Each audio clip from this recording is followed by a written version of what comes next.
بەناوی خۆی بەخشندەی میهرەبان سڵاوتان لێبێت بینەران و بیسەرانی ئازیزی کەناڵی ئاسمانی پەیام. من دانا محەممەد خۆشحاڵم لە ئەڵلقەیەکی نوێ لە بەرنامەی دیداری تایبەت بە ئێوەی ئازیز و خۆشەویست شادەبم. کۆمەڵی ئیسلامی دەیەوێت حکومەتی کاتی دروست ببێت یان سەرقاڵە بەوەی کە ئەم حکومەتە شکست خواردووە چاک بکاتەوە. کۆمەڵی ئیسلامی پرۆژەی چییە بۆ هەڵبژارنەکانی داهاتووی هەرێمی کوردستان؟ کۆمەڵی ئیسلامی لەکوێی ئەو هاوکێشەیەدایە کە دوای ئەوەی پارتی و ئەو حیزبولانانی لەگەڵی کەوتبوون بۆ ڕیفراندۆم و شکستیانەنا، ئێستا کۆمەڵ دەیەوێت چۆن ئەم بارەلارەی هاوڵاتیان و هەرێمی کوردستان لەگەڵ بەغدا چاک بکاتەوە. ئەم پرسە و ئەم پرسانە و چەند پرسێکی تر لەگەڵ میوانە بەڕێزەکەم ڕێبوار حەمەد وتەبێژی کۆمەڵی ئیسلامی تاوتوێ دەکەین.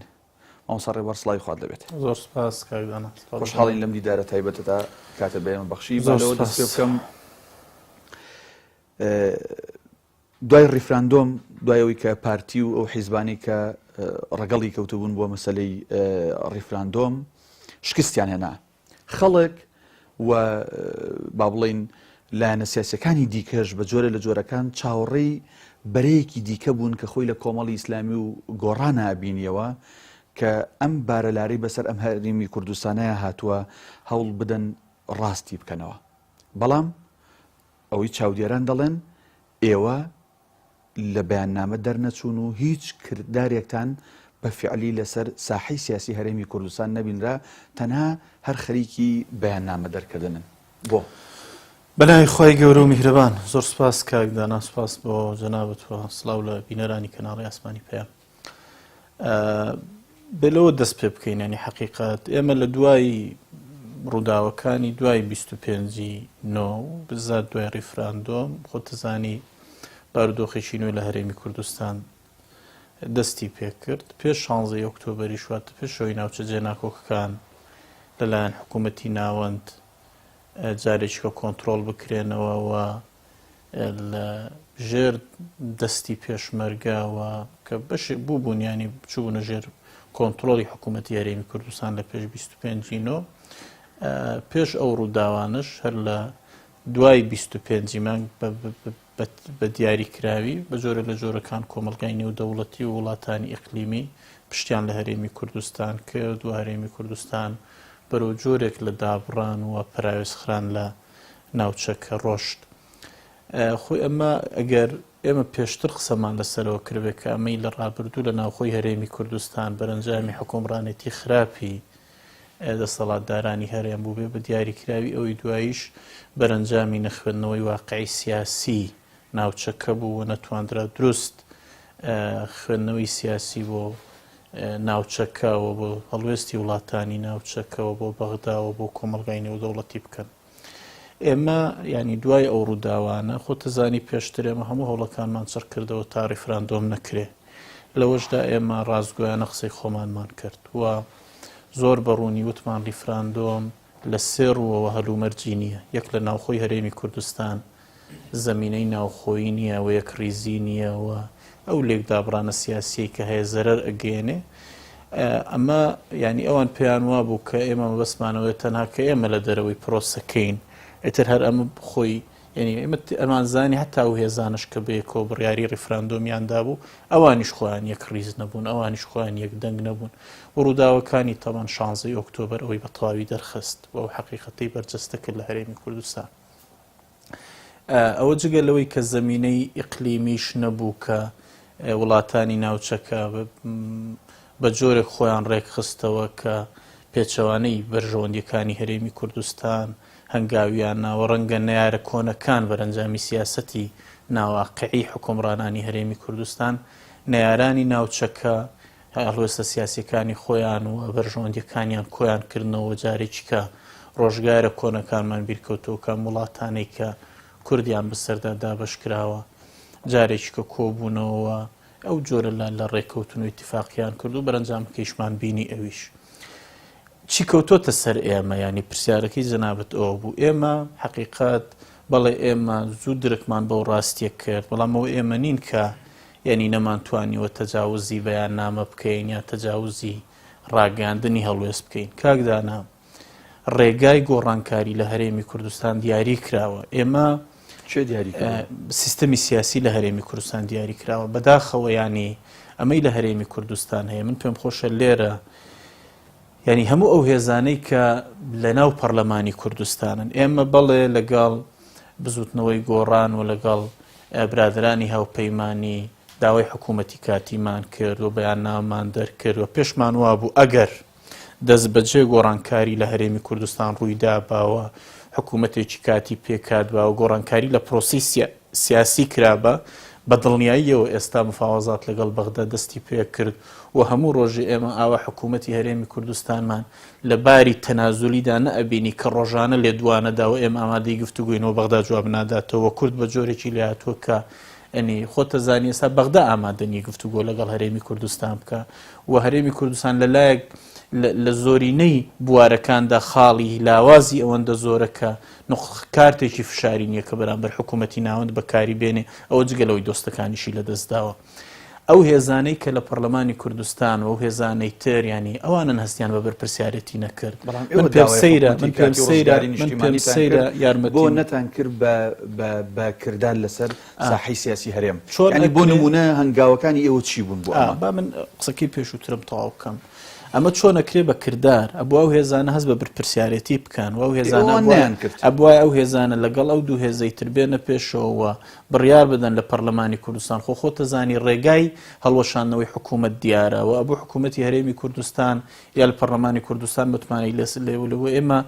دیارین ئێمە ڕێژەی کورسیەکانی ئێمە لەگەڵ بزوتنەوەی گۆڕان لە پەرلەمانی کوردستان چەندە وەوان هەستیان بە بەرپرسیاری نەکرد. ئێمە تا ئێستاش وەکو هێزێکی سیاسی تۆ خۆتە زانی هێزی سیاسی کەناڵەکانی فشاری خۆی بەکارهێنێ و هەڵوێستە سیاسیەکانی خۆی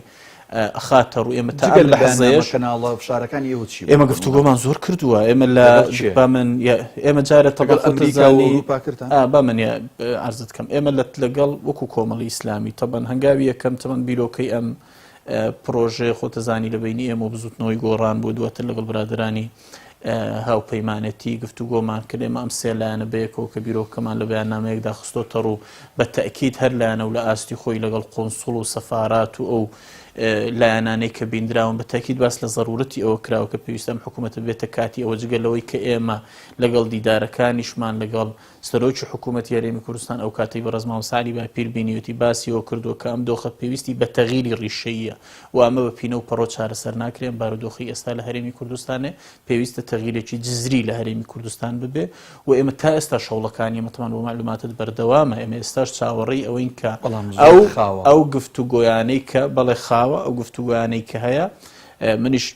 تەکید لەوە خەمەوە کە خاوە ئەم خاوی ئەم پرۆسەیەش و گۆڕانکاری نەکردن لەم پرۆسەیە بە تەکید لە بەرژەوەندی هەرێمی کوردستان نییە و ئەوانەی کە ینی باڵی مەسەلەن سستی ئەو گفتوگۆی ئەکەوێتە سەرشانی چێ من ئەو پێویستە جارە تەمان پێویست لێرێک شت بڵێم ینی حەقیقەت ئەوەی من معلوماتم هەبێ تا ئێستا تەمان بەڕەسمی ئەوە لێرە و لەوێ لێدوانە بیستین ئەوان لای ئێمە وتویانە هەموو شتێک قابلی گفتوگۆیە. ئەوان چێ؟ یعنی سەرۆکی حکوومەت و توێتی هەموو شتێک قابلی گفتوگۆیە و هەموو شتێک ئەکرێ ئێمە لە گفتوگۆ ڕوو بدا گرنگەوەی یەک ریزی بگەڕێتەوە و ئێمە بەڕاستی چاوەڕوانی ئەوەین کە فعلەن گۆڕانکاری ڕیشەی لە هەرێمی کوردستان ببێ و هەنگاو بنێ. یعنی هەرە حکوومەتە شکست خواردە خۆی گۆڕانکاری بکە. حکوومەتی کاتی ئەگۆڕی توحکە ئێمە داوای ئێمە ڕوونە ئێمە داوامان کرد حکوومەتێکی کاتی دروست بێ. ئەم حکوومەتە کاتی چۆن دروستە بێ؟ ڕێگاکانی ئاشکران یانە بێ زۆرینەیەکی پەرلەمانی دروست ببێ. متمانە لەم حکوومەتەوە شتان بۆ زۆرینەی پەرلەمانیە کرد. بەتەکید خۆم ئێستاش ئیشەکەی ئەو لایەنانە چێ بوون کە جوابینەیانەوە کە مادەم ئیشتان بۆ کردووە؟ ئەزانی ڕەنگە هێشتا زوو بێ ئێمە ڕەنگە گفتوگۆ بکرێت لە هەفتەکانی داهاتووە بەڕوونی دەرەکەوێت چەند ئەو لایەنانی هاوکار نابن لەوەی کە زۆرینەی پەرلەمانی دروست بێ بۆی متمانە لەم یاربەتی بدەوە جگەلەوەی کە بیانی ئەبێت بە ڕێگای قانونی. ئێمە خۆمان خۆتە زانیەکێکین لەو لایەنانەی کە 2 ساڵی ڕابردوو بۆ ڕۆژێکیش ئامادە نەبووین بچینە ژێرباری هیچ چەترێکی نایاسایی و وەکو کۆمەڵی ئیسلامی قوربانی زۆرماندا لەوەی کە هەرێمی کوردستان ڕێڕەوی یاسایی خۆی بگرێ و مؤسسات ڕۆڵ ببینی. ئێستاش خۆمان ئەبێ پابند بین بەو سیستەمەوە ینی خۆشمان ئەبێ لە ڕێی زۆرینەی پەرلەمانیە ئەو ڕێکارانەی کە بە یاسا لە هەرێمی کوردستان دیاریکراون ئێمەش تەنها ڕێ پێدراوین لەو ڕێکارانەوە هەوڵ بدەین. بەڵام ئەو زانیاریانی لەبەردەستی منان باز لەواکە کاتێک وەزارەتی دەرەوەی ئەمریکا لە بەیاننامەیەکە پشتگیری لەم حکومەتە کرد بۆ ساڵی 2010 و بزات ناوی نێچیروان بارزانی قوبات تاڵەبانی هێنا لێرە بەدواوە لەمپەر کەوتە سەر ئیشەکانی ئێوە گۆڕان وایە؟ من پێم خۆشە طبعاً تۆ سەیری نووسراوەکەی وەزارەتی دەرەوەی ئەمریکا بکەی و سەیری ئەو بەیاننامەیەش بکە کە ئێمە سێلایەنەکە دەرمان کرد.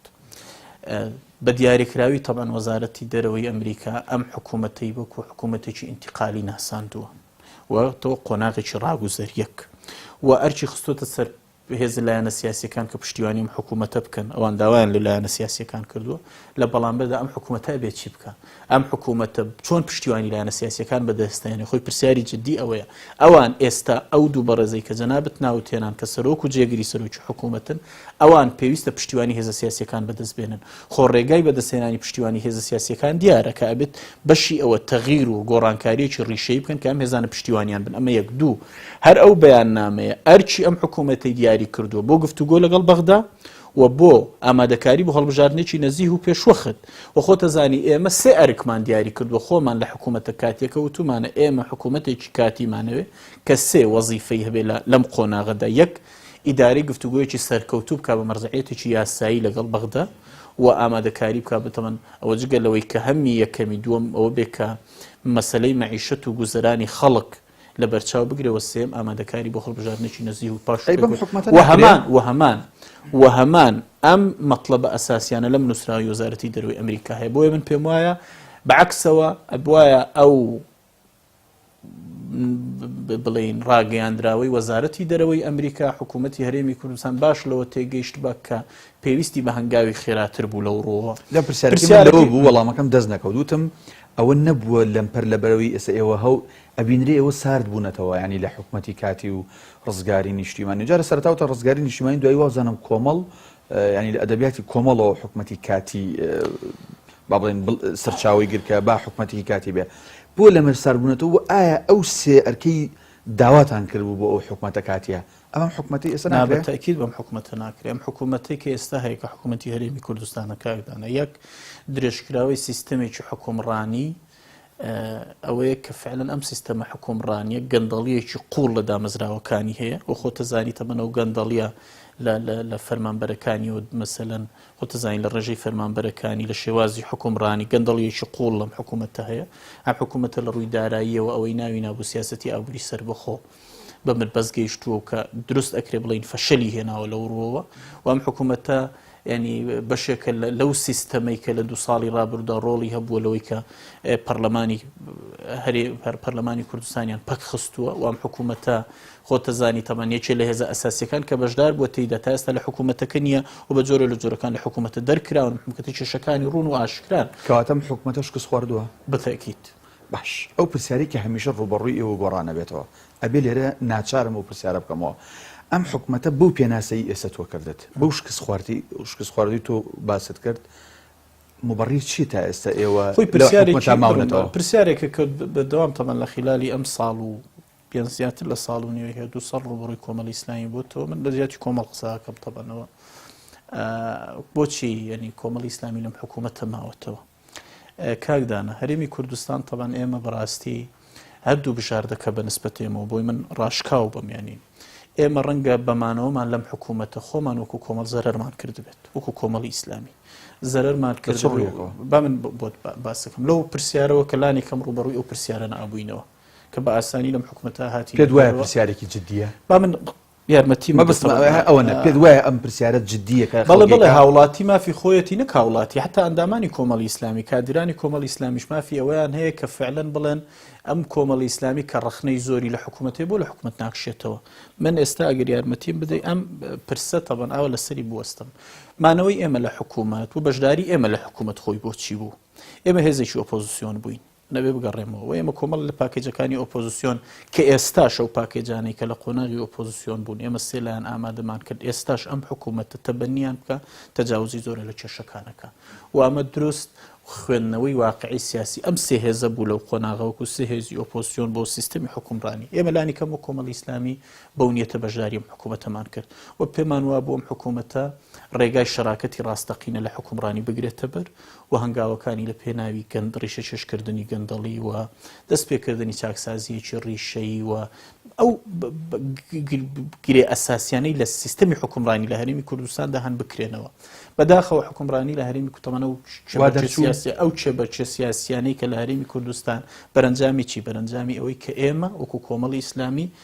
بەڕاستی بە حەزیمەتەوە لە ساحەکە ماوینەوە ململانەی هەموو هەنگاوە ناساییەکانمان کردووە لە هەرێمی کوردستان مانەوەشمان لە حکوومەت بەشێک بووە لەم خۆڕاگریە کە ئێمە نەمانویستوە ساحەکە چۆڵکەین زۆرکەن و ئەم ساحەیە بمێنینەوە تێیداوە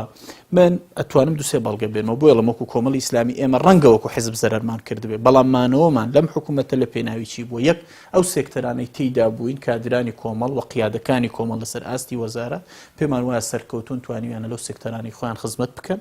و ئەگەر سیاسەتە عامەکەی وە ئەم بەشداریکردنەی ئێمە لە حکوومەت کاتێک ئەبێتە خاڵێکی سلبی بەنسبەت ئێمە وەک کۆمەڵی ئیسلامی کە ئەم شتانە لەدەست بدەین یەک لە ڕووی سیاسیەوە نتوانین هەڵوێز بنوێنین لە بەرامبەر بێدەنگ بین یەک لە پەرلەمان فراکسیۆنەکەمان نتوانین ڕۆڵی خۆی ببینی لەناو حکوومەتیش وەزیرەکانمان بێدەنگ بن و قسە نەکەن ئێمە هیچیمان نەکردووە ئێمە وەکو کۆمەڵی ئیسلامی لەگەڵ ئەوەی لە حکوومەت بووین وەکو هێزێکی سیاسی بێ دوو سێ ڕەخنەمان لەم حکوومەتە گرتووە و دەستمان بۆ گەندەڵیەکانی بردووە و ئەو سێکتەرانەی حکوومەت شکستی تێدا هێنا بێ دوو دڵی یارمەتیم بدە دوو ئەوەیە کە ئەمێنێتەوە مەسلەی پەرلەمانی کوردستان ئێمە فراکسیۆنی ئێمە لە پەرلەمانی کوردستان ڕۆڵی خۆی بین و وەزیرەکانیشمان لە ناو حکوومەت هیچ کاتێ بێدەنجیان هەڵنەبژارتووە قسەی خۆیانیان کردووە ئەمێنێتەوە سەر ئەوەی هەر کاتێک ئێمە تا ئەم لەحزەیەش کە قسە ئەکەین وتومانە هەوڵەک ئێستا بۆ نمونە ئەگەر هەوڵەکانی حکوومەتی کاتی هەر ڕۆ دقێ پێویستی بە ئێمە بێلەوەی لەم حکوومەتە بشینەوە بێ دوو دڵ ئەکشینەوە و ڕەنگە زۆر جار ئەم مێسەجە لە ئێمە و گەیشت بێتە بەرپرسانی حکوومەتیش لە ناو حکوومەت کە کۆمەڵی ئیسلامی بە دەستمان کراوەیە بۆ کشانەوە لە حکوومەت و پێشمان وا بووە مانەوەی ئێمە لە حکوومەت لە پێناوی ئەوە بووە کە لە پرۆسەی حکومڕانی لە هەرێمی کوردستان وەکو هێزێک ڕۆڵی خۆمان ببینین و ڕێ لەو گەندەڵیانە بگرین کە هەیە و بەشێکیشنین لەو گەندەڵیانە و سەریشمان بەرزە لەوڕۆوە بەڵام کام ڕێگرتنە کە ئەو حکوومەتەی وەزیرەکانی کۆمەڵی ئیسلامیتایە ئەو سیستمی پاشەکەوتی موچەی داناوە ناکەکدانە ینی بۆ نمونە وەزیرەکان قسەیان کردو مە مزەڕەبەر ببوورە خەڵک لە قسە بێزارە خەڵک کردەوە ئێوێ کۆمەڵی ئیسلامی هێزی کردەوە بووە لە دو ساڵی ڕابردە کۆمەڵی ئیسلامی ئەو هێزە بووە بەکردەوە هەنگاوی ناوە کۆمەڵ ئەو کاتی کە لە حکوومەت بووە تاکە حزب بوو کە خۆمان بە ئیختیاری خۆمان ئەگەر خەڵک بۆ نمونە کۆمەڵی ئیسلامی خۆی فراکسیۆنەکەی و سکرتێرەکەی و بە قەراری سیاسی حزبەکەی ڕێگای ئەوەی هەڵبژارد کە من نەدا بۆ داخستنی پەرلەمان و بەشێک نەبێت لە دوورخستنەوەی هێزێکی سیاسی کە لە پەرلەمان دوورەخرێتەوە بکردەوە کۆمەڵ سەلماندی وەلەو پێناوەش باجیدا کۆمەڵ کاتێک کە لە سیستەمی پاشەکەوتی موچە لە حکوومەتی هەرێمی کوردستان تەسبیت کرا ئێمە هێزێک بووین ڕوونکردنەوەی خۆماندا بەیان ناومان دەرکردووە ڕەتیشمان کردەوە ئەو کاتێک کە ڕاگەیەندرا و دەرکراوە لە حکوومەتی هەرێمی کوردستان و قسەیان کردووە وەزیرەکانی کۆمەڵی ئیسلامی بەکردەوە ڕاگەیەنراوی پێچەوانیان لە بەرامبەرم حکوومەتە دەرکردو و تویان ئێمە بەشێکنی لەو سیستەمە نا لەو ڕۆ کۆمەڵ هێزی کردەوەی بکردەوە بۆ بە تیمی حکومیتان نەوت بوونە بۆ مانگێک بۆ دوو مانگ بۆ سێ مانگ بایکۆتی حکوومەت بکەنانی ئەزانی بێنە دەرەوە من یارمەتیم بدە بەنسبەت ئێمە و بایکۆتکردن و بایکۆت نەکردن و ئەمانە تەواو بووین ینی ئێمە هێزێک نین لەو ڕوانەوە بەڕاستی کێشەمان هەبێ ئێمە هەنگاوی گەورەترمان ناوە ئێمە 2 ساڵ و زیاتر لە 2 ساڵ ئامادە نەبووین بۆ یەک ڕۆژ بەشداری یەک کۆبوونەوە بکەین کاتێک کە وادەی سەرۆکاتی هەرێم و سەرۆکی هەرێم تەواو بووە ئێمە هەنگاوی گەورەترمان ناوە بایکۆتکردنی حکوومەت بایکۆتکردنی حکوومەت چی چارەسەر ئەکرد ئەو کات ئاسانە بوو کۆمەڵی ئیسلامیش لەو ڕۆوە پرسیارەکەی من ڕوون بوو زیاتر لەسەر بەشداری حکوومەت ئەجنە کەس دوودڵی نییە لەوەی کۆمەڵ لە پەرلەمان و لە سیاست و لە کۆمەڵەکان چی کردووە هەمووی پێکەوە پێیوەستە هەمووی حەڵقەی گرێدراوی یەک قەزیەن باش ئەگەر پرسیارەکەوا لێ گرێدراوی یەک قەزیەن و ئێمە وەکو کۆمەڵی ئیسلامی هەمویان حەڵقەی گرێدراوی یەک قەزیەن و کۆمەڵ بێ دوو دڵی لەکوێ پێویستی بە هەنگاوی کردەیی بوو بێ هەنگاوی کردەیی ناوە ئێمە حەقیقەت هەنگاوێکمان نەناوە بە زمان بینین و بەکردەوە لە دوای نەڕۆین نووسەرێکی جددی ڕخنە لە گۆڕان و کۆمەڵ بەوە دەگرێڵە کە کاتێ باسی حکوومەتی کاتی و ڕزگاری نیشتمانیان کرد ئەو کاتە ڕاستگۆیانە بوون کە وەزیرەکانی خۆیان دوای ئەو بەیاننامەی سقالیان کردایە ئێمە دوو هێزی سیاسین من لانی کە وەکو کۆمەڵی ئیسلامی ئەڵێن لە دۆخێکی نامستەقڕی سیاسی لە هەرێمی کوردستان ململانێ ئەەکەین زۆر جارە و هێزە سیاسیانەی کە حکومڕانن لە هەرێمی کوردستان نەکویستویانە ئێمە بکشینەوە لەم حکوومەتە ئەسڵەن ڕەنگە پێش 25 و ئێمە معلوماتمان هەیە گفتوگۆ کراوە و ئیتیفاقیە هەبووە کۆمەڵی هێزی سیاسی پێکەوە ئەسڵەن ویستویانە ئێمە لە دەروی حکوومەتەکە بین و زۆر بەڵێ ویستویانە ئاوت بکرێن کاکدانە ئێمە ئەم ساحەیە نەمانوێشت و ئێمە هێزی سیاسین و بەڕاستی ڕازگۆیانە هەڵگری خەمەکانی خەڵکو و میلەتین ڕازگۆیانە ئەم قۆناغا خەمەکان یارمەتیم بدەن خەمەکانی خەڵکو و میلەت و جەماوەرمان هەڵگرتووە ئێمە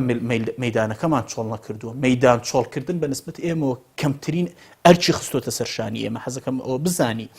ئێمە ماوینەتەوە لە پێناوی ئەوەی نەکرێت تەمان بەیانی بۆ نمونە چه هەڵبژاردننی دواخست ئەی هەڵبژاردن 2 ساڵی کە دواخە بۆ نمونە دوای ئێمە لە مەیدانەکەی ئێمە بەڕاستی ئەمانەوێ ئاڕاستەی ئەم حکومڕانێتی بەرەو ڕاستکردنەوە بەرینوە لە قۆناغ و ئاشزانم لەو پێناوەدا تەمەن زۆر شت خۆ کاک دانا بۆ معلوماتت زۆر جار تەمەن ئێمە بەشێک لە خەڵک و جەماوەری دڵسۆز ئەڵێ ئەگەر ئێوە ڕەخنەتان هەیە بۆ لە حکوومەت ناکشێنەوە ئەمە تەواو بەڵام لە بەرامبەریشدا خەڵکێک ئێوە بەس ئێمەی پێحراجکە ئەگەر ئەزانێ هۆکاری مانەوەی ئێمە لەم حکوومەتە چیە بەڕاستی ئەزانێ بەڵێ باش ئەگە وەک دوا پرسیار لەسەرم بابەتە بکەم ئەگەر ئەم قسانی تۆ ئەم مبەڕیرانی تۆ لای بینەران و لای ئەندامانی کۆمەڵ تا 6 دروست بێ و بخوات بەڵام دوای 6 کاتێک تەمەنی ئەم حکوومەتە و پەرلەمان درێژەکرێتەوە دەوترێت ئەی دوای ئەوە پاساو چیە بۆ نەهاتنە دەرەوە هەمان ئەو پاساوانن کە باسم کردن ئەزانی ئەمانە من باجارێکیکە ئەو بڵێمەوە ئێمە کۆمەڵی ئیسلامی حەزەکەم لێرە ڕازگویانە بڵێ چێ لەو پرسانەی زۆر بەکراوەیی قسەمان لەسەر کردو زۆر باس مەسەلەی کشانەوە بۆ لە حکوومەت و من بە خۆشحاڵیەوە ئەتوانم ئەوە بڵێم کە کۆمەڵی ئیسلامی قیادەکەی و ئەنجومەنی سیاسی و وەزیر و هینەکانی سەهلترین هەنگاو بە نسبەت ئێمەوە کشانەوە بۆ لە حکوومەت بەڵام هەمیشە لەبەر مەسلەی لێکدانەوەی بەرژەوەندیەکان لە مەسلەی لێکدانەوەی بەرژەوەندیەکان بەڕاستی بڕیاری مانەوەمان هەڵبژاردووە و من جارێکی کەش ئێڵێمەوە ئەمانە بڕیاری سیاسی و زۆر جار ڕەنگە لە بەشێ لەم بڕیارانە کۆمەڵی ئیسلامی خۆتۆ وەکو جاری وەکو هێزێکی سیاسی بۆ ینی تۆ مەسەن ئەگەر وەکو هێزێکی سیاسی بۆ هەڵبژاردن خۆت ئامادەکەی ڕێگای دروستەوەی لەم قۆناغە لە حکوومەت بیتە دەرەوەکو ئۆپۆزیسیۆن بۆن کار بکەی بەڵام ئێمە بەڕاستی کاکدانە ڕاستکردنەوەی سیستەمی حکومڕانی لە پێناوی ئەوەی ببین لە چاکردنی ئەو وەزع سیاسی کە هەیە و نێڵین لەوە زیاتر بەڕاستی بەرەو ئاقارێکی ناتەندروست بچێ ئەم ڕێگایەمان هەڵبژاردووە و ئومێدیشمان وایە سوورن لەسەر حکوومەتی کاتی یان دەتانەوێ وەک لە پێشەکەی ئاماژەم پێکرد دەتانەوێت ئەم حکوومەتە شکست خواردووە چاکسازی تیا بکەن بە گۆڕانکاری لە هەندێک لە دەم و چاوەکان و لە وەزیرەکانە هەڵوێستی فەرمی ئێمە ئەو بووە کە تا ئەم لە حەزەیەشمە قسە بۆ تۆکەم ئێمە لەگەڵەوەی ئەم حکوومەتە بێتە حکوومەتێکی کاتی بەرەنجامی گفتوگویەکی سیاسی لەبینی هێزە سیاسیکە حکوومەتێکی کاتی پێک بێ مەهامەکانی دیار بن مەهامەکانی لای ئێمە ئیدارەدانی گفتوگویەکی سەرکەوتووە لەگەڵ بەغدا مەسەلەی ئاوردانەوەی جددیە لە موچەی خەڵکو و گوزەرانی هاوڵاتیان و ئامادەکاریە بۆ هەڵبژاردنێکی پاک و نەزیح و پێشوەخت و ئەم ئێمە وەکو کۆمەڵی ئیسلامی ئەگەر نەبینین ئەم مهمەیە دێتە دی ئەو کات بەڕاستی ئەبێ قسە لەسەرەوە بکەین لای ئێمە لانیەکەم و کۆمەڵی ئیسلامی ئەگەر ئێمە نەگەینە ئەوەی کە ئەم حکوومەتە پێک بێ و هێزە سیاسیەکانی کە نێتە پێشەوە بە بڕوای ئێمە ئەو کات باشترین بژاردە ئەوەیە کە ئەنی لە نزیکترین دەرفەتدا هەڵبژاردن بکرێەوە خەڵک جارێک کە بڕیاری خۆی بداتەوە ئەوەی کە بڕیاریانداوە خۆلی تەمەنی پەرلەمان درێژ بکرێتەوە بە هیچ شێوەیە لەگەڵ نێوەنین ئەم خولەی کە 2 خولی گرێدانە تەواو بکرێن نزیکترین دەرفەت ببێتە وادەی هەڵبژاردننی پەرلەمانی کوردستان لە هەرێمی کوردستان ئێوە گۆڕان کە هاوڕان لەسەر بابەتە سیاسەکان ئەگەر نەڵم لەسەر هەمووی لەسەر زۆرینەی هاوڕان پێکەوە و ڕوئیا و دنیا بینیتان بۆ بابەتەکان زۆر لێک نزیکە لە ئێستایە جۆرێک لە متبوونتان پێوە دیارە لە هەڵبەت لە ڕووی ئیعلامیەوە باسەکەم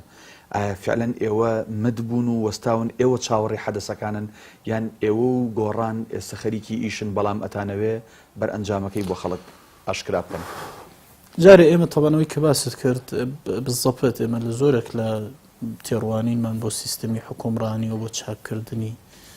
پایەکانی ئەوەی کە پێڵن پای حکومڕانی لە هەرێمی کوردستان و لێکجیاکردنەوەی دەستەڵاتەکان و سیستەمێکی پەرلەمانی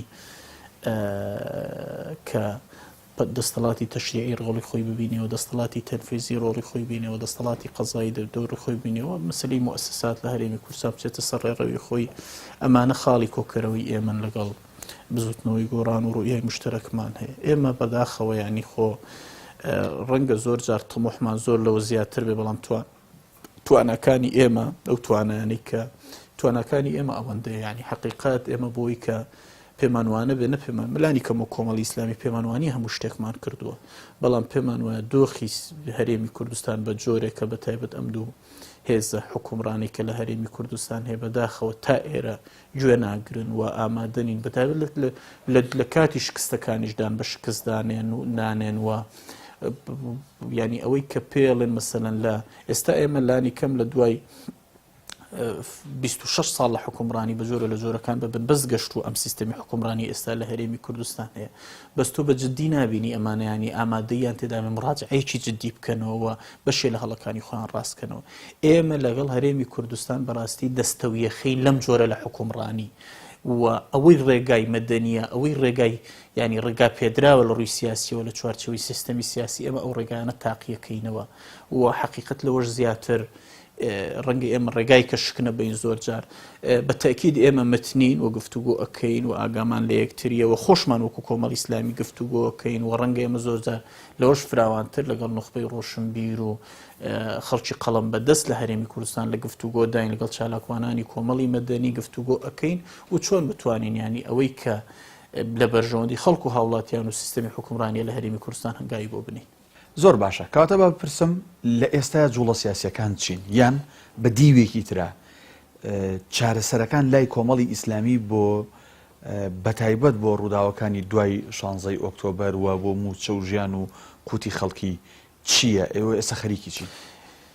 خۆی ئێمە خەریکین چین یا چارەسەر چییە؟ بەمە جارە بڵم چارەسەر چییە؟ بەڕاستی بەلای ئێمە و کۆمەڵی ئیسلامی چارەسەرەوەیە ئەم هەلوو مەرجەی ئێستای هەرێمی کوردستان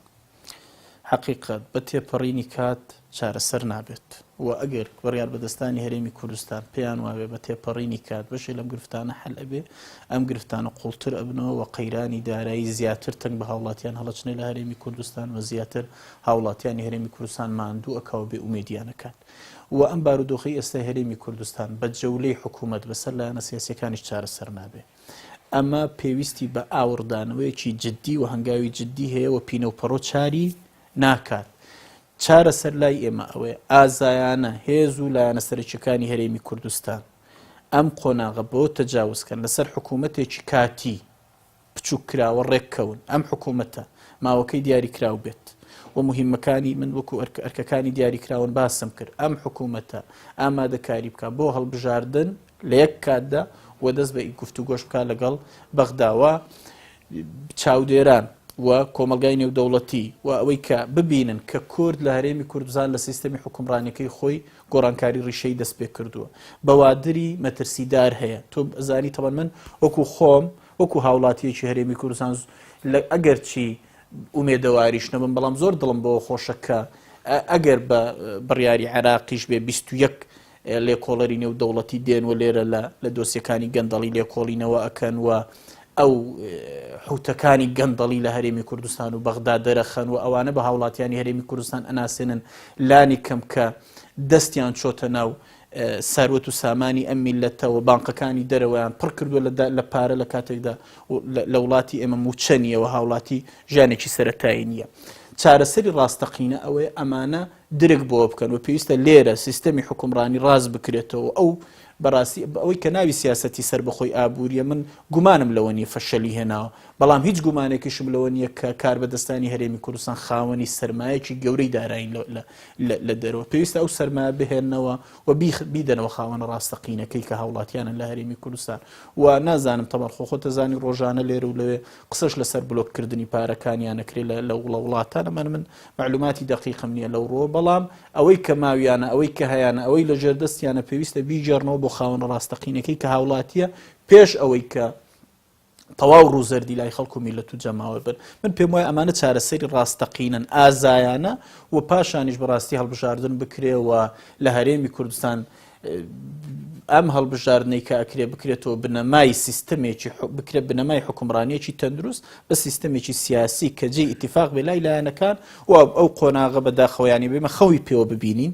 من نازانم ینی ئەوە دێتە دی بەڵام من پێم وایە ئەمە خواستی هەموو کوردێکە کە ببینێ پەرلەمانێکی هەیە چاودێری حکوومەتەکە سەرۆکی ئەنجومەنی وەزیرانەکەی لە بەردەم پەرلەمانە لێپرسینەوەی لەگەڵ ئەکرێ وەزیرەکانی لەوێن وەزیرەکان خزمەتی خەڵکەکەن و ئەو کاتەی کە ئەبینن وەزیرێ بە ئەرچی خۆی هەڵناستێ خۆی ئیستیقالاکە پێشەوەی متمانەی لێپسەندرێتەوە دەستەڵاتی قەزایی چاودێرە بەسەریانەوە و دەستەی نەزاهە ئازایانە ئەمە خواستی ڕاستەقینی دوای ئەوەی کاگنێچی سەردانی مامۆساعلی باپیری کرد و دواتریش سەردانی بەشە لەلایەنە سیاسەکانی دیکەی کردووە لێرە و لەوێ باز لە کۆبوونەوەی پێنجقۆڵی لە نێوان پێنج هێزە سەرەکی هەرێمی کوردستان ناکرێت. ڕاست شتێک ماوە بەناوی کۆبوونەوەی پێنجقۆڵی کۆمەڵ لەگەڵ کۆبوونەوەی پێنجقۆڵی یا با بڵین کۆبوونەوەی پێنجقۆڵی دەتوانێت چی بکات؟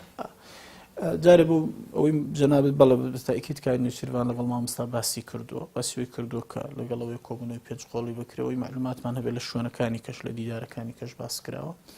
ئەزانی کاکدانە من ناڵم ینی پێنجقۆڵی بکرێ یان نەکرێت بەڵێ ئێمە لەگەڵ کۆبوونەوەی و پێمان وایە گفتوگویەکی لە پێناو چییە؟ گفتوگویەکی جددی بکرێت لە پێناوی ئەو قسانەی کە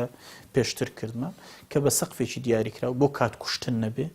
بۆ ئەوە نەبێ بەڕاستی جارێکی کە بچینەوە سەر ئەو جەدەلەیکە و نەدۆخی هەرێمی کوردستان و نەدۆخی حکومڕانانی هەرێمی کوردستان بە جۆرێکە کە ینی بەڕێکردنی کات و کوشتنی کات لە بەرژەوەندیان بێ گفتوگۆیەک بکرێت لەو پێناوی ئەوەی کە بگەینە ئیتیفاق لەسەر حکوومەتێکی کاتی بۆ ئەو مهمانی باسمان کرد و من پێم وایە هەر گفتوگۆیەکی کە لەو پێناوە نەبێ بێ نەتیجە و بێ ئەنجامە بێ و بە تەکید کۆمەڵی ئیسلامی لەگەڵ گفتوگۆی بێ نەتیجە و بێ ئەنجام نابین و بەشداریش نابین ئەو کاتێم بەڕاستی زۆر باشە. مامۆستا ڕێبەر گومانی تێدا نییە لە ساحەکەیە لە هەرێمی کوردستان و لە عێراقیشە ئەجێندا و سیاسەتی هەم هەرێمایەتی وڵاتانی هەرێمایەتی هەم وڵاتانی ڕۆژئاوا بوونی هەیە و بتوێنێتێ بەشە لەلایەنە سیاسەکان جا بەخۆیان زانی بێ یان بە مەبەست ئەم ئەجێندایانە جێبەجێەکەن. پرسیارەکە لێرەیە ئەوەیە کۆمەڵی ئیسلامی لەسەر چه ئەجەندایەکە لەسەر چ خەتێکی سیاست ئیژەکە یان ئەوی بە کوردیەکی خۆمانە وترێ ئاوە کاتە ئاشی سیاسەتی چ وڵاتێکەوە؟ وڵا کۆمەڵی ئیسلامی من پێم وایە بەکردەوە سەلماندوێتی کە لە سیاسەتێکی سربەخۆەکە وەکو هێزێکی سیاسی و هەڵوێستەکانی بەرەنجامی قەناعەت و تێڕوانینی سیاسەتی خۆیەتی وەکو هێزێکی ئیسلامیش بەڕاستی بەرەنجامی ئەو تێڕوانینە ئیسلامی شەرعی کە هەیەی کە ڕنگدانەوەی ئاینی پیرۆزی ئیسلام و شریعەتە تێگەیشتنەکانی کۆمەڵن ئەمەش بە تەکید بەرژەوەندی ڕاستەقینی خەڵک و میلەت و جەماوەر لە خۆ ئەگرێ. کۆمەڵ هەنگاوەکانی هەمیشە ئەو هەنگاوانە بووە کە خزمەتی هەرێمی کوردستانەکە خزمەتی خەڵکەکەیەکە بێگوێدانەوەی ئەم هەڵوێستەی خزمەتی چی کردووە و دژی چێوەستاوەتەوە بۆ ئەمەش ڕابردووی ئێمە ئەو حەقیقەتە ئەسەلمێنەکە ئێمە زۆر هەڵوێستمان هەبوون پێچەوانەی سیاسەتی وڵاتانی ناوچەکە بوون بە هەموو ئەو وڵاتانی کاریگەریان لەسەر ئێرە هەیە بەبێ ئەوەی کە من ناویان بێنم و زۆر جاریش بەبێ خواستی ئێمە سیاسەتەکانی ئێمە ڕەنگە ئەوان پێیان خۆش بوو بێت. ئێمە حەقیقەت هیچ کاتێک بۆ هەڵوێستێکی سیاسی خۆمان پرس بە هیچ وڵاتێ ناکەین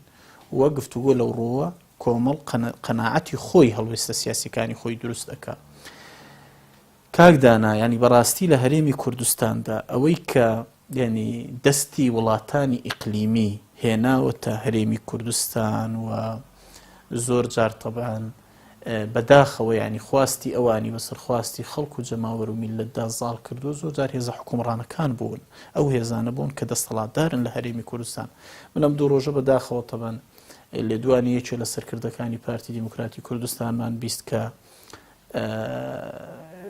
کۆمەڵ و من پرسیارەکەم ینی پرسیارەکە ئەوەیە ئەوە کێیە بەڕاستی هەرێمی کوردستانی لە ئاستی بەغدادا بە چۆکدا هێناوە لەسەر ئەژنۆ خستی ئێوەن ئێوە گۆڕانە خێر ئەوە ینی ئەو حکومڕانانن ئەوانن کە دەرەنجامی نەخوێندنەوەی واقعی سیاسی ناوچەکە ریفراندۆمیان ئەوانەی کە پارتی ئەوانن کە ریفراندۆمیان کرد بە تەکید جارێ بڕیاری هەڵەی ریفراندۆم لە ئەستوی ئەنجومەنی باڵای ریفراندۆمدایە کاتەکەی و تەوقیتەکەی و بێ زەمینە سازی بە بێ کریزی ناوخۆی بە بێ ڕەچاوکردنی ئەوەی کە کورد توانی بێتی زەمینە سازێکی ناوخۆی و دەرەچی بۆ قەزیەکە بکە ئەوانن مەسئولیت هەڵەگرن. ئەوە جگەلەوەی کە ئەو گەندەڵیەی کە لە هەرێمی کوردستان هەیە و ئەو واقع خراپەی لە سیستەمی حکومڕانی هەرێمی کوردستان هەیە ئەوە بۆتە خاڵی لاوازی هەرێمی کوردستان بەرامبەر بەغدا. من ئێستا پرسیارەکەم ئێستا بەغدا بۆ دەنجی دلێرە بەرامبەر هەرێمی کوردستان لە مەسەلەی لستی موچەخۆرانی هەرێمی کوردستان؟ بۆ بەغدا دەنجی دلێرە لە بەرامبەر هەرێمی کوردستان لە مەسەلەی نەجێڕانەوەی داهاتە ناوخۆیەکانی هەرێمی کوردستان؟ بۆ بەغدا دەنجی دلێرە لە مەسەلەی خاڵە سنووریەکان لەبەر ئەوەی کە ئەمان شەفاف نەبوونە لەگەڵ بەغدا، لەبەروی بە شێوەیەکی شەفاف مامەڵەیەکی شەفافیان لەگەڵ حکوومەت دیناوەندا نەکردووە، لەبەروی ئەو سەرچاوە داراییانە نادیارن، لەبەروی ئەو سەرچاوە داراییانە لە بەرژەوەندی شەخصی بەکار هاتوون و چوونەتە جیفانی حوتە گەندەڵەکانی هەرێمی کوردستان. ئەوانن بەڕاستی کە بەغدایان زاڵ کرد بەسەر هەرێمی کوردستان و بەداخەوە بە جۆرێ مامەڵەیان کرد، نەک ناوچە جێناکۆکەکانیان خستەوە جارێکی ژێر کۆنتترۆلی هەرێمەوە قوارە سیاسەکەی هەرێمی کوردستانیشان خستۆتە خەتە. ئەوە ئێمەین بەرپرسانە مامەڵاکەین، ئەوە ئێمەین بەرپرسانە مامەڵاکەین و ئێمەین کە زۆر جار ئەوە تاتۆیەکێکی لەو ڕۆژنامە نووسانەی خوێندنەوەی ئەوە بۆ ئەوە ئەەکەی کە ئێمە سست هەنگاوەنین، کاکە ئێمە سست هەنگاوەنی لە پێناوی زۆر جار قوارە سیاسەکەی لە پێناوی ئەوانیش بێن قەناعەتکەن کە پێویستە گۆڕانکاری ڕیشەیی بکرێ پێش ئەوەی ئەو لێکترازانە سیاسیە بە جۆرێک بێت کە قوارە سیاسەکەی هەرێمی کوردستانیش بخاتە مەترسیەوە. خۆتە زانی تەمان بەغدا زیاد لە جارێک لە سەرزاری ئەنجومەنی سەرۆکی ئەنجومەنی وەزیران و بەرپرسانی ترەوە بۆنی ئەوە لە قسەکانیان هاتووە کە یانەوێت لەسەر ئەساسی پارێزگاکان مامەڵە لەگەڵ هەرێمی کوردستان بکەن. باش بەڕست عەبدولسار مەجید کە ئەندامی ئەنجومەنی سیاسی و وەزیریشە لە کابینە هێشتەمی حکوومەتی هەرێمی کوردستان لە پشتی کۆمەڵی ئیسلامی باسی لەوە کردوتی لە دیدارێکی پێشووی منا باسی لەوە کرد کە لە ئەنجومەنی وەزیران تەرحیەوەی کردووە کە هەڵبژاردن پێش بخرێت، یعنی بۆ نمونە لە مانگی ساڵی 2010 ئەکرێت لە 3-4 مانگی داهاتوە بیکەن. من پرسیارەکەم لێرە ئەوەیە ئەش بیستین لێرە و لەوێ کۆمەڵی ئیسلامیش ئێستا هەڵگری ئەم بابەتێکە با هەڵبژاردنێکی پاک و نەزی بە زووترین کات بکرێت. مامۆستا ڕێبوار بەڕاست هەڵبژاردن لەم هەرێمی کوردستانی ئێمەیە کە ئەم حکوومەتە پاری بۆ سەرفەکات و سەرپەرشتی ئەکات و ئەوەش تۆماری دەنگدەرانەکەیەتی هەڵبژاردن چی ئەگۆڕێت؟ ئێوە ئەتانەوێ هەڵبژاردن ببێتە چ دارعەزایەکی سحری و چیتان بۆ گۆڕێت؟ زانی کاکدانە جارێ یەکەم بەڕاستی پرسیاری جددی ئەوەیە ئێمە بەدیلمان بۆ هەڵبژاردن نییە. بەدیلی هەڵبژاردن لە هەرێمی کوردستان تەنها هەڵبژاردنە و ئێمە بەڕاستی بە ئومێدی ئەوە پێداگری لەسەر هەڵبژاردنەکەین کە گۆڕانکاری لە هاوسەنگی سیای هێز لە هەرێمی کوردستان بەرەنجامی دەنگی دەنگدەران لە هەرێمی کوردستان ڕووبدا. ئەمە یەک. دوو، ئێمە ئومێدمان وایە کە دوای ئەوەی کە ئەم کۆمسیۆنەی ئەم جار سەرپەرشتی هەڵبژاردنەکانەکە لە هەرێمی کوردستان بتوانێت ڕێژەی تەزویر و گزی ئەگەر برەبەرنەکە کەم بکاتەوە. خۆتە زانی ئێستا تەمان کۆمسیۆنێکی باڵای سەربەخۆی هەڵبژاردنەکان هەیە کە لانی کەم هێز و لایەنە سیاسیەکانی کەش بەشدارن تێیداوە ڕێژەیەکی باش لە فەرمانبەران لەسەر ئەساسی کەفاءەت و لێهاتووی وەکو فەرمانبەر لە کۆمسیۆن و نووسینگەکانی دەستیان بەکار کردووە. بەڵام ئەم کۆمیسیۆنە پرۆسەی ڕێفراندۆمی بەڕێوە برد گلەی زۆری لێکرا. یارمەتیم بدە من تا ئێستا وەکو خۆم یعنی ئومێدەوار نیم ئەگەر یعنی گۆڕانکاری نا و بەڕاستی پێداچوونەوەیەکی جددی بە تۆماری دەنگدەران نەکرێت. کاکە تا ینی تا ئێستاش خۆتە زانی ئێمە لە هەڵبژاردەکانی ڕابردوو جیرۆدەی دەستی ڕێژەی زۆری دەنجی مردووان بووین کە دەنجانەدا بە زیندوەکانمان بەڕاستی و ئەوە جگە لە تەزویر و تەزویرەکانی تر ئەم ڕێگاکانی کە ئێستا ڕەنگە کاتی نەبێ. ئێمە حەقیقەت پێداگریمان لەسەر هەڵبژاردن بەو ئەرکەوەیە کە ئەم حکوومەتەی کە بۆیە کاکدانایەکێ لەو خواستانی کە ئێمە حکوومەتی کاتی لە پێناو پێکەهێنین ئەوەیە کە ئەم حکوومەتە حکوومەتێک بێنی ڕۆڵی ئەو دەستەڵاتدارانەی کە ئامادەکاری بۆ گەندەڵی ئەەکەن بۆ عەفوەن بۆ تەزویرەکەن و دەستیان لە تەزویر هەیە ڕۆڵیان لە قەزیەکەدا بەڕاستی ینی هاوسەنگ بێ لەگەڵ هێزەکانی کەلانی کەم و بتوانن پێکەوە هەمومان ئەوانیش قەناعەت بۆ بکەن کە پێویستە لە هەرێمی کوردستان کۆتایی بە تەزویر بێنین، کۆتایی بە گزیکردن لە هەڵبژاردنەکان بێنین و جگە لەوە ئێمە چاومان لەوەش بەڕاستی دوای ئەو گۆڕانکاری سیاسیانە نەتەوەی گرتوەکان و چاودێرانی نێودەوڵەتیش لەم پرۆسەیە ڕۆڵ ببینن بە ئومێدی ئەوەین کە هەڵبژاردنێکی پاک و بێگەر بکرێت کە لانی کەم ئەمجارە تەعبیر بێ لە خواستی ڕاستەقینەی هاوڵاتیانی هەرێمی کوردستان. بێگومان لە هەڵبژاردنەکانە بەس هەڵبژاردن بۆ پەرلەمانی کوردستان ناکرێت. هەڵبژاردن بۆ سەرۆکایەتی هەرێمی شەکرێت هەرچەنە ئێستا شتێک نەماوە بە ناوی سەرۆکی هەرێم و ئەو بابەتە سڕ کرا و دەسەڵاتەکانیشی بەسەر سێ دەسەڵاتەکەی دیکەدا دابەشکراوە هەڵوێستی کۆمەڵی ئیسلامی لەسەر پرسی هەڵبژاردن بۆ سەرۆکایەتی هەرێم چی دەبێت؟ یاسای بەرکارتە ئێستاش لە پەرلەمانی کوردستان و هەرێمی کوردستان ئەوەیە کە پێی یاساکان سەرۆکی هەرێمی کوردستان هەیە و مؤسسەیەکێک کە ناوی مؤسسەی سەرۆکایەتی هەرێمی کوردستانە بەڵێ ئەو مؤسسەیە تەبان بەرەنجامی ئەوەی کە وادەی یاسایی تێپەڕیوە ئێستا بە جۆرە لە جۆرەکان سڕکراوە دەسەڵاتەکانیشی بەسەر هەر یەک لە حکوومەت و پەرلەمان و دامەزراوەی قەزائیدا دابەشکراوە ئێمە ئەگەر لە ڕای کۆمەڵی ئیسلامی بپرسین ئێمە و کۆمەڵی ئیسلامی خاوەنی ئەو ڕای خۆمانین کە ئێمە لەگەڵ سیستەمێکی پەرلەمانین کە ئەم سیستەمێکی پەرلەمانین کە ڕۆڵی حکوومەت ڕۆڵی فعلی و تەنفیزی ببینی وەک ئەوەی ئێستا کۆی دەسەڵاتەکانی هاتۆتەوە لە وە قەزا ڕۆڵی خۆی ببینێ لەو سیستەمە و پەرلەمانیش ڕۆڵی خۆی ببینێ کە من باسم کردکەلانی کەم بتوانێت سەرۆکی حکوومەتەکە بانکێشکاوە لە بەردەم پەرلەماندا لێ پرسینەوەی لەگەڵ بکات و ئەمە خواستی ڕاستەقینەی ئێمەیە ئێستاش ئێمە تەمەن ئەو هەوڵانە بەردەوامەکەینەوە گفتوگویانش کاڵی نەگەر دەست پێ بکرێت تەمەن خۆتە زانیەکێ لە عینەکانی هەڵبژاردنە بێەوە ئەو کاتێمە لەوێش قسەی خۆمانمانەکەین ئەو پێچەوانە شەوە تەمەنەگەر و یاسایی ئێستاش بەرکار بێت و گۆڕانکاری نەبێت ئەو کات کۆمەڵی ئیسلامی بە تەکید هەڵوێستی تریە بێ و مەسەلەی کاندید بوونی کاندید و نەبوونی کاندید و یا کاندیدی هاو بەش لەگەڵ لایەنەکانی کە بە تەکید دەبێتە پرسێک و ئەو کاتێمە هەڵوێستی خۆمان بەڕوونی ئەڵێ زۆر باشە بارودۆخی گوزەرانی خەڵک زۆر خراپە مامۆستا ڕێبوار خۆشت کەسێک نیت دابڕاوی لە کۆمەڵگە و لە خەڵک و هاوڵاتیان کۆمەڵی ئیسلامی نوێنەری هەیە لە ئەنجومەنی نوێنەرانی عێراق و ئێوە پەیوەندیکی سیاسی باشتانێ لەگەڵ لایەنە سیاسیەکانی عێراق چیتان کردو بووی کە هیچ نەبێ ئەم بارە قورسەی بەسەرشانی ئەم خەڵکە هاتەوە حکومەتی هەرێم بەسەری هێناوە چیتان کردو بووی کە ئەم بارە تۆزێک سوک بکەنەوە جار یەکەم فراکسیۆنی کۆمەڵی ئیسلامی لە بەغدا تابان یەکێک بوو لەو فراکسیۆنانەی کە زۆر خێرا بڕیاریگەڕانەوە بۆ بەغدایدا لە دوای ڕووداوەکانی لە پێناو ئەو ئامانجەی کە جەنابەت ئاماژەت کرد ئێمە ئەو کاتیش وتمان ڕێگای سەلیمەوەیە کە نوێنەرانی کورد لە بەغدا بچنەوە و نوێنەرایەتی خۆیان بکەن بەداخۆ بەشێ لە هێزەکان دواتر قەراریان داوەگەڕانەوە و ئەو کاتیش لێرە فراکسیۆنی ئێمە لەگەڵ هەموو هێزەکان هەماهەنگیان کرد و ویستیان هێزەکان بەیەکەوە بگەڕێنەوە بەتەکی دەو کات قورسایی کوردیش زیاترە بوو دوای گەڕانەوەشیان ینی دوو شت کە لە بەردەوام قسەیان لەسەر کردووەمە لە ڕای گشتی شاراوە نەبووەوە ئەوان لە کۆنگرە ڕۆژنامەنووسیەکانی هەفتانەی خۆشیان لە بینای ئەنجومەنی نوێنەرانی عێراق قسەیان لەسەر کردووە یەک بەجددی ئیشیان لەسەر مەسەلەی موچەی هاوڵاتیانی هەرێمی کوردستان کردووە بۆ ئەوەش تەبەن هەوڵی هاوبەشیان هەبوو لەگەڵ هەندێک لە فراکسیۆنە کوردیەکان لە پەرلەمانی عێراق و هەوڵی سربەخۆشیان هەبوو لەگەڵ هێز و لایەنە عێراقیەکان و بە تایبەت هێزە حکومڕانەکانی عێراق لەناو پەرلەمانی کوردستان و بە دیاریکراویش بۆ پێی کە سەرۆکی فراکسیۆنی کۆمەڵ لە بەغدا هاوکات بڕیاردن لیژنەی داراییشە ئەو خۆشی لەو ڕۆڵ لیژنەی دارایی تەبەن ئێمە ئاگاداری شتەکانین و بۆی باس کردوین کە فعلەن ڕۆڵی گەورەی بینی و ئێمە وەکو ئەنجومەنی سیاسیش بەڕاستی بۆ توو پرس فراکسیۆنی خۆمان هەم دەستکراوە کردوون هەم ڕامان سپاردوون یەک لەسەر مەسەلەی ناوچە جێناکۆکەکان بە تایبەتی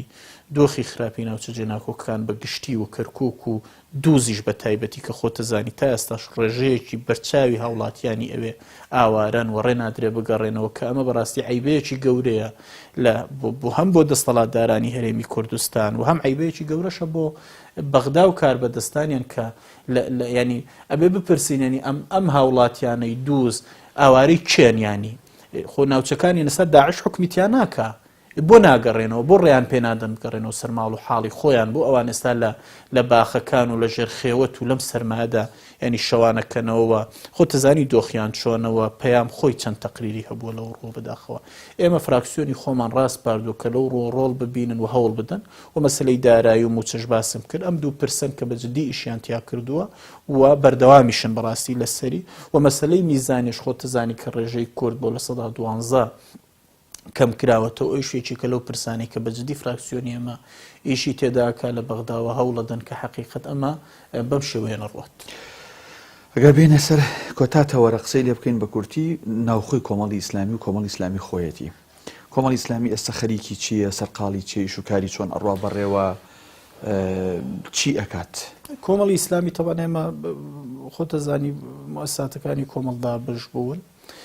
ئەوەی کە پەیوەستە بە نەخشەی سیاسی کۆمەڵی ئیسلامی و ڕێخستنی کاری حکوومەت و پەرلەمان و لەگەڵ تیمەکانی کۆمەڵ مەبەستمە لە ئەنجومەنی پارێزگاکان لە حکوومەت لە پەرلەمان لە بەغا ئەمە تۆمەن کارەکانمان دیارەوە من تۆ بەشی گەورەی گفتوگۆکەی ئێمە بوو و ڕۆڵی خۆیان نەبینین و من بەڕاستی لێرەوە من پێم وایە نەک ئێمە و کۆمەڵی ئیسلامی هاوڵاتیانی هەرێمی کوردستان شایەتی بۆ تیمەکانی کۆمەڵدەن و ئەمە فەزلی خۆی پەروەردگارە ئێمە سەربەرزین و پێمان وایە نوێنەرەکانی کۆمەڵ لە حکوومەتی خۆجەی لە حکوومەتی هەرێمی کوردستان لە پەرلەمانی کوردستان لە پەرلەمانی عێراق لە ئەنجومەنی پارێزگاکان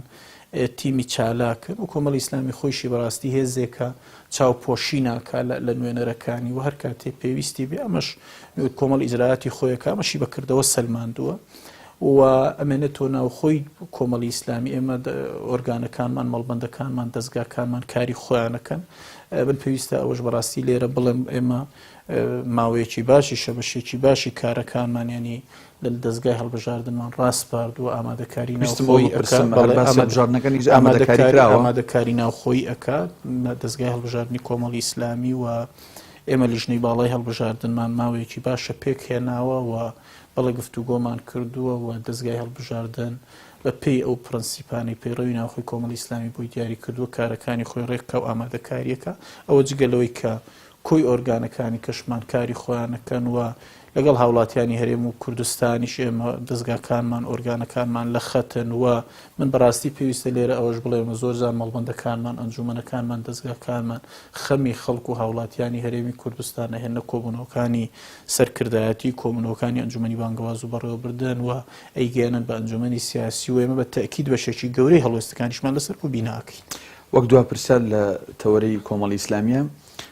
چەند شەوێکە لە کەناڵی ئاسمانی پەیامەوە دەبینین مامۆستا عەلی باپیر دەرەکەوێ و چالاکی هەیە لە وڵاتانی ئەوروپا. دەپرسم مامۆستا عەلی باپیر بۆ لە ئەوروپایە و لە ساتی چوونیشە لێرە لێوە چەند دەنگوەیەک بڵاو بوو حەزەکەم لەسەرەوە قسەیەکم بۆ بکەیت. تەبەنە و دەنگویانەی کە بڵاو بوونەوە ئەلحەمدولیلا ناڕاست بوون هەموویان ئەمە سوپاسی خواکەین کە نازانم سەرچاوەکەی چی بوو بەڕاستی ئێمە ویستمان وەکو کۆمەڵی ئیسلامی بزانین سەرچاوی ئەو دەنگویانە کوێ بەڵام دەنگۆی ناڕاست بوون والحەمدولیلا مامۆستا تەندروستی خۆی باش و جێگیرەوە سەفەری مامۆستا عەلی باپیر ئەمە بۆ دەستگاکانی تری ڕاگەیاندنیش من پێشتر قسەم کرد پێویست بوو بۆی کە هەم کوڕەکەی کاک شەریف کە چەند ساڵێک پێشە تووشی حادیسی ئۆتۆمبیل بووە ناساغ بووە هەم خێزانیشی و هاوکات لەگەڵ ئەوەشدا بەڕاستی مەڵبەندی هەندرانی کۆمەڵی ئیسلامیش کە لە بەریتانیا زۆری نایان جێگیرن مامۆستایان بینیوە و ڕەنگە لەوێ کۆمەڵە چالاکی و هینیان ڕێکخستووە مامۆستا لە بەشێ لە وڵاتان لە ئەڵمانیا لە هۆڵەندا و لە ئەو وڵاتانەی کە چووە ڕەوەندی کوردی بینیوە کۆڕ و سیمیناری بووە و سەفارەتی عێراقی بینیوە لە هەندێک لە وڵاتانە و جگەلەوەی نوێنەری پارچەکانی تری کوردستانی بینیوە کۆنگرەی نەتەوەی کورد و بە تاکید بەشی گەورەی گفتوگۆی لەسەر هەلومەرجی ناوخۆی هەرێمی کوردستان و پارچەکانی تری کوردستان و لەگەڵ ڕەوەندی کوردیش دیارە تەمەن ینی میحورە ئەساسیەکانی ئەوەی لەوێ ڕوئەدا چییە بەم زوانش مامۆستا گەڕێتەوە و ئینشاڵڵا لە کۆتایی ئەم هەفتەیەدا گەڕێتەوە و لەگەڵ ئێمەش حەقیقەت مامۆستا لە پەیوەندی بووە ئەگای لە ڕووداوەکان هەیە و دیاریشە تەبانانی مامۆستا عەلی باپیر هەڵوێستەکانی بە تایبەتی خۆتەزانی ئەم ماوانەی ڕابردوو هەڵوێستی ڕوون و ڕاشکاو بوو مامۆستا ئێستاش قەناعەتی و لەو کۆڕانەی دەرۆژ بەڕاستی ئاماژەی بۆ کردو قەناعەتی ڕاشکاوی ئەو قەناعەتەیە کە من لە کۆی بەرنامەکە وتم کە ئەوەیە ڕۆگۆڕانکاری ڕیشەیی بێ پینە و پەڕۆ چارەسەری دۆخی سیاسی هەرێمی کوردستانەکە و هیچ شتێک دادی ئەم واقعی ئێستا هەرێمی کوردستان نادات. چاوەڕێکت بە گەڕانەی مامۆستا عەلی باپیر هیچ گۆڕانکاریەک لە ساحەی سیاسی هەرێمی کوردستانە ڕوودات؟ ینی من تەوان چاوەڕێین خۆتەزانی من زۆر بە ڕاشکاوی باسم کرد ینی دەستەڵاتدارانی هەرێمی کوردستان دیارن چێن ئەمە پێویستە بە ئیرادەی ئەوانەوە ئێمە حەقیقەت کاکدانا من ئەتوانم بڵم ینی مامۆستا عەلی بە گەڕانەوەشی کە کاتێک ئەشگەڕێتەوە هەرێمی کوردستان ئەمێنێتەوە سەر ئەوەی چاوەڕوانی لە مامۆستا هەیە دۆخی سیاسی هەرێمی کوردستان هاوکاری بین هەم مامەستاوەکو ئەمیری کۆمەڵی ئیسلامی و هەم کۆمەڵی ئیسلامی هاوکاری بێ ئەبێ ئیرادەی جددی بۆ گۆڕانکاری هەبێ. ئێمە هاوکارین لە پێناوی گۆڕانکاری ڕیشەی لە هەرێمی کوردستان، بەڵام هەر کەسێک چاوەڕوانی لە کۆمەڵی ئیسلامی هەبێ لەوەی کە لەگەڵی بڕوە و کۆمەڵی ئیسلامی هەنگاوی لەگەڵ بنێ ئەو گۆڕانکاری نەکە کۆمەڵی ئیسلامی ئەبوو شێوەیە هەنگاو نانێەوە ڕوون و ڕاشکا و قسەی خۆی و هەڵوێستەکانی خۆی ئەڵێت. بەڕێز ڕێبوار حەمەد و تەبێژی کۆمەڵی ئیسلامی سوپاس بووی کە وەڵامی پرسیارەکانی منتدایەوە. زۆر سوپاس بۆ جەنابشت. بینەرانی عزیز و خۆشەویست، سوپاس بۆ ئێوەش کە تا ئەم ساتە بەدیار ئەم دیدارە تایبەتی ئێمەوە دانیشن و کاتی خۆتان بۆ ئێمە تەرخان کرد. کوردستانێکی ئاوەدان و ئارام بۆ هەموو لایەک خواتان.